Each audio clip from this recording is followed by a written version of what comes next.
TV ન્યૂઝમાં આપનું સ્વાગત છે।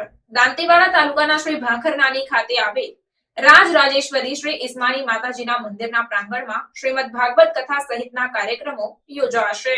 તારીખ 15 નવેમ્બર 2024 થી તારીખ 25 નવેમ્બર 2024 સુધી સનાતની ભારત વર્ષના પાવન ભૂમિ ગુજરાત પ્રદેશના બનાસકાંઠા જિલ્લાના દાંતીવાડા તાલુકાના પૌરાણિક ગામ શ્રી ભાખરનાની પાવન ધરા પર સુપ્રસિદ્ધ ઐતિહાસિક રાજરાજેશ્વરી શ્રી ઇસ્માની માતાજી મંદિરના પ્રાંગણમાં શ્રીમદ ભાગવત કથા સાથે જ 108 કુંડી ચંડી યજ્ઞ અને મહાદેવજીની પ્રાણ પ્રતિષ્ઠા મહોત્સવનું આયોજન કરવામાં આવ્યું છે। ત્યારે આ પાવન અવસર પર સર્વ ધર્મ પ્રેમી જનતાને યજ્ઞના દર્શન તથા શ્રીમદ ભાગવત કથાનું શ્રવણ કરવા પધારવા માટે આમંત્રણ આપવામાં આવ્યું છે।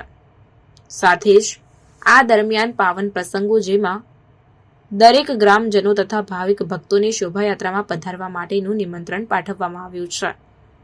ભાગવત કથા જે વ્યાસ શ્રી પૂજ્ય ભાઈ શ્રી રમેશભાઈ ઓઝાના શ્રી મુખે કથાનું રસપાન કરાવવામાં આવશે અને 108 કુંડી યજ્ઞ ભારત વર્ષના વિદ્વાન દક્ષિણ ભારત એવં બનારસ કાશીના બ્રાહ્મણો દ્વારા કરાવવામાં આવશે। મહાદેવજીની પ્રાણ પ્રતિષ્ઠા ઉત્તર ભારતના વિદ્વાન બ્રાહ્મણો દ્વારા કરાવાશે અને ભજન સત્સંગ ગુજરાતના સુપ્રસિદ્ધ કલાકારો દ્વારા કરાવવામાં આવશે। ત્યારે આ સેવાકીય કાર્યમાં માતાજીના ભજન અને યજ્ઞનો લાભ લેવા માટે ધર્મપ્રેમી જનતાને આમંત્રણ પાઠવાયું છે।